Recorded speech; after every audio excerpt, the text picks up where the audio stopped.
Ya, selamat malam semuanya. Untuk akhir-akhir ini, dunia perpolitikan nasional sedang digemparkan oleh statement dari Bapak Mahfud MD, di mana beliau di berbagai kesempatan dan juga di berbagai podcast, beliau menyampaikan bahwa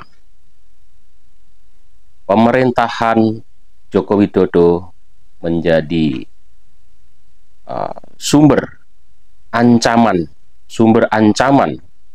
demokrasi bangsa. Ya. Jadi ini sangat ironi ketika Pak Mahfud MD ketika beliau masih menjabat dan menjadi bagian dari pemerintahan Joko Widodo, tidak satupun terlihat Pak Mahfud ini memberikan koreksi yang disampaikan ke publik terhadap pemerintahan Joko Widodo. Namun pada akhir-akhir ini, beliau Pak Mahfud MD dengan sangat lantang berbicara di beberapa podcast dan juga di beberapa kesempatan di channel beliau sendiri, channel Mahfud MD, menyampaikan bahwa pemerintahan Joko Widodo menjadi sebuah ancaman demokrasi. Sehingga ini patut dipertanyakan. Kenapa Mahfud MD akhir-akhir ini justru setelah tidak menjadi bagian dari pemerintahan Joko Widodo, kemudian membuat statement-statement yang bernada miring, bernada nyinyir, sehingga banyak pengamat, banyak kalangan yang menyimpulkan bahwa Mahfud MD saat ini menjadi bagian dari kelompok atau orang-orang yang berseberangan dengan Joko Widodo.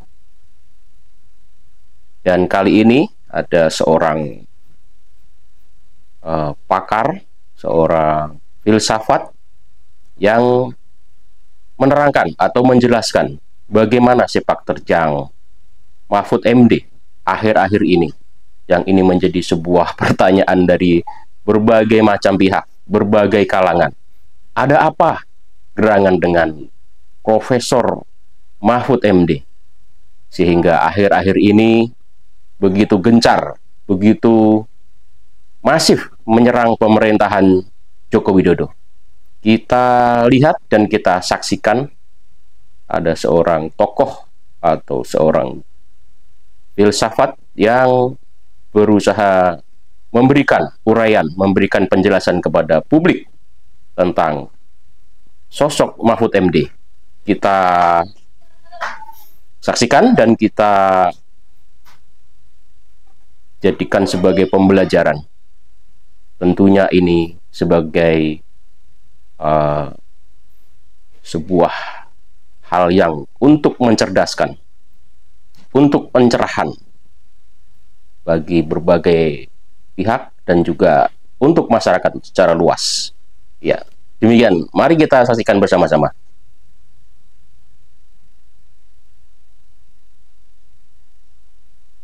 Menjelang akhir pemerintahan Jokowi sebagai Presiden Republik Indonesia, tampil secara konsisten orang-orang yang menjadi kritikus terhadap rezim pemerintahan ini.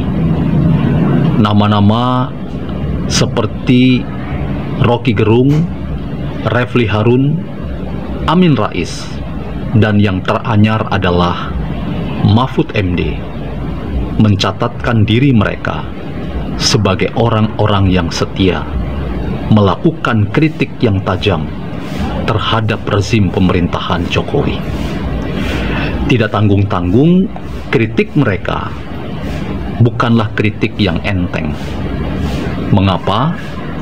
Karena di belakang kritikan-kritikan itu ada status yang disandang oleh mereka semua sebagai orang yang tidak bisa dipandang remeh. Deretan posisi-posisi penting yang mereka duduki dan kapasitas mereka di tengah-tengah publik yang memainkan wacana dan diseminasi wacana tentang demokrasi, politik, kekuasaan, dan nilai-nilai kebangsaan. Setidaknya itu tercermin dari kritikan-kritikan yang mereka lakukan secara bertubi-tubi terhadap pemerintahan Jokowi. Dalam konteks ini, mereka semua dapat disebut sebagai the masters of suspicion. Artinya, para guru kecurigaan. Bagaimana kita menempatkan kritik-kritik mereka dalam rangka sebuah filsafat yang konstruktif? Demi dan tujuan kita adalah sama, yaitu mencintai Indonesia dan ingin memberikan kontribusi menurut peran kita masing-masing dalam rangka mencerdaskan kehidupan bangsa dan memastikan aktor-aktor politik tidak pernah imun dari yang namanya kritikan-kritikan untuk menggugah kita semua agar kita tidak membangun kemapanan dalam kekuasaan yang kita sedang mainkan, tetapi memberi ruang-ruang bagi tafsir alternatif untuk menggugah kita agar kekuasaan yang diberikan dan menjadi amanah yang kita sedang lakukan dan kerjakan itu dibaktikan bagi kepentingan Indonesia yang lebih baik.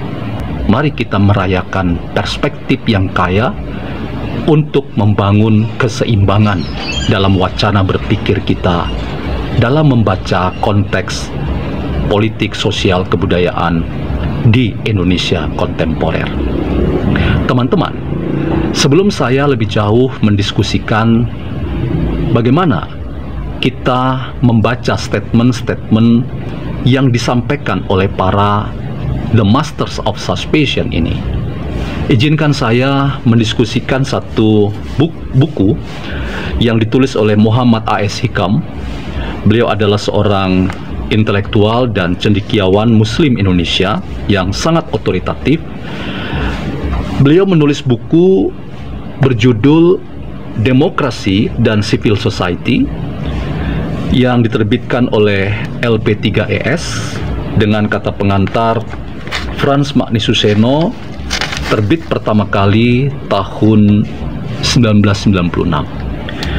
Buku ini cukup tua, tetapi pesan yang mau disampaikan tetap relevan.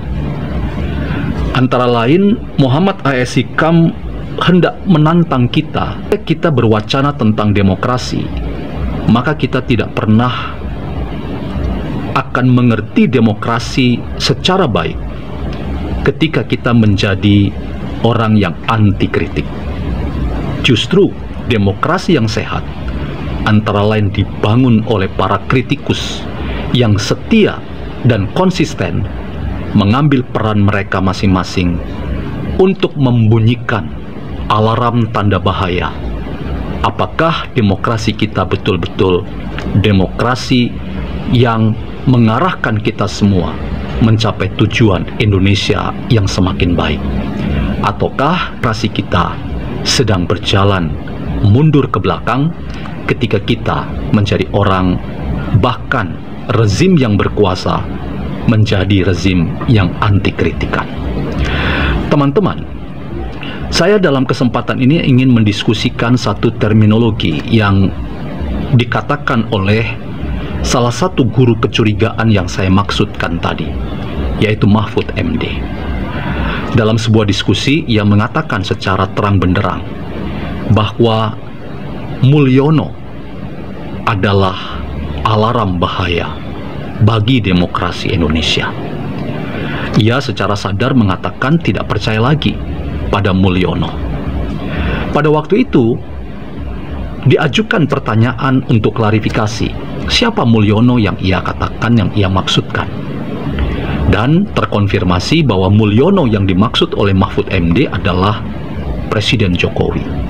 Konon Mulyono adalah nama kecil dari Presiden Jokowi, atau Mungkin itu adalah salah satu nama yang pernah dimunculkan oleh orang tua Jokowi. Tetapi nama itu tidak pernah kemudian lekat pada seorang Jokowi, dan yang kita kenal sekarang, ia bernama Jokowi. Nah teman-teman, apa masalah ketika seorang Mahfud MD menyebut alarm bahaya demokrasi itu ada pada sosok yang bernama Mulyono? Mengapa ia tidak menyebut secara jelas sehingga harus mengambil sebuah metafora atau gambaran nama lain, yaitu Mulyono? Ada apa? Apa pesan yang mau ia katakan? Nah, dalam filsafat simbolik, misalnya kita belajar dari pemikiran filsafat Paul Ricoeur, seorang filsuf Prancis yang menantang kita untuk menemukan apa yang namanya filsafat sebagai etika, atau filsafat itu sebagai panggilan untuk menemukan diri kita yang lebih baik, atau yang ia katakan sebagai self-understanding atau self-consciousness. Maka statement yang disampaikan oleh Mahfud MD ketika ia menyebut kata dan nama Mulyono dan bukan Jokowi, itu mengandung pesan simbolik bahwa seorang Mahfud MD sebetulnya merasa bahwa ia tidak mengenal dengan baik seorang tokoh yang selama ini memberi tempat ruang aktualisasi diri ketika memilihnya sebagai seorang yang menduduki pos sebagai seorang menteri koordinator politik hukum, keamanan, dan hak asasi manusia.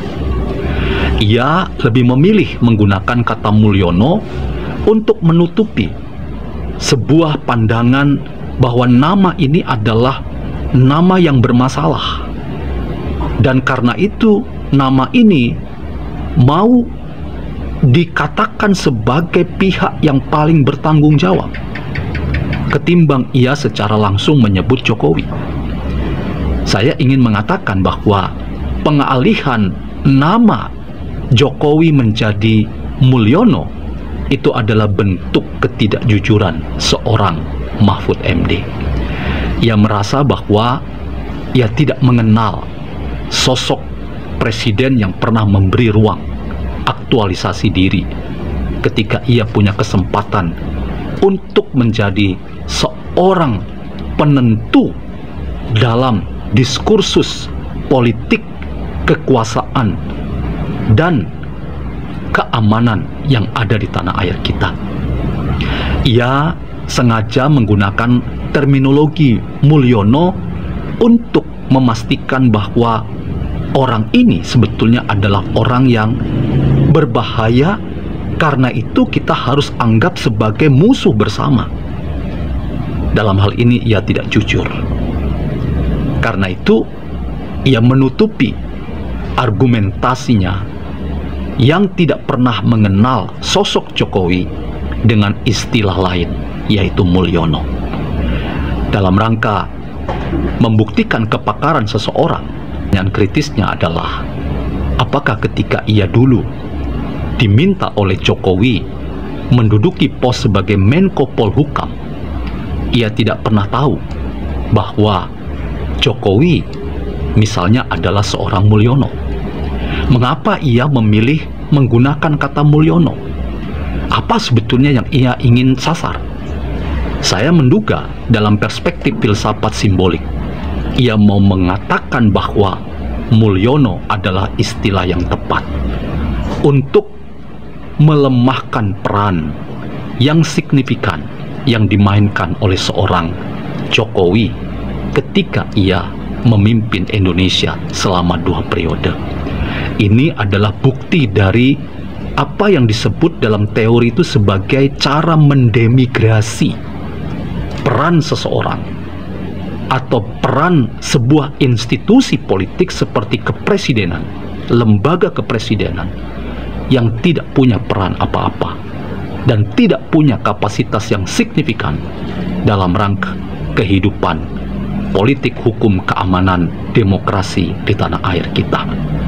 Ada sesuatu yang sengaja ia tutupi, dan dalam konteks ini ia tidak jujur pada realitas yang ada dalam konteks kita berbicara tentang demokrasi di tanah air kita.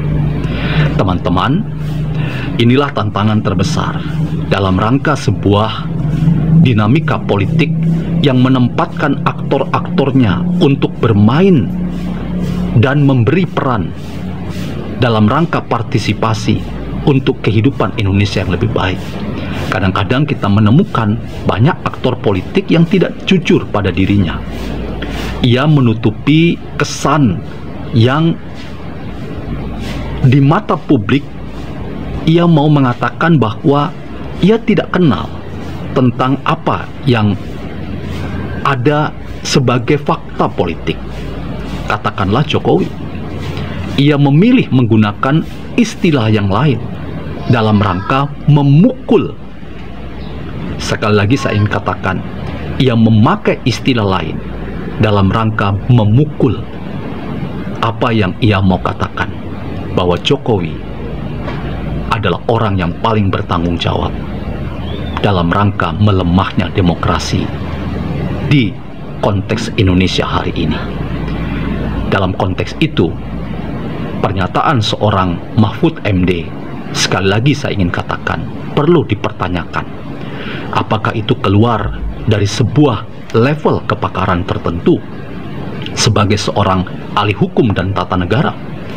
Ataukah itu adalah sebuah permainan politik yang cemen, yang hanya menutupi sebuah kesan tertentu dalam rangka politik jangka pendek?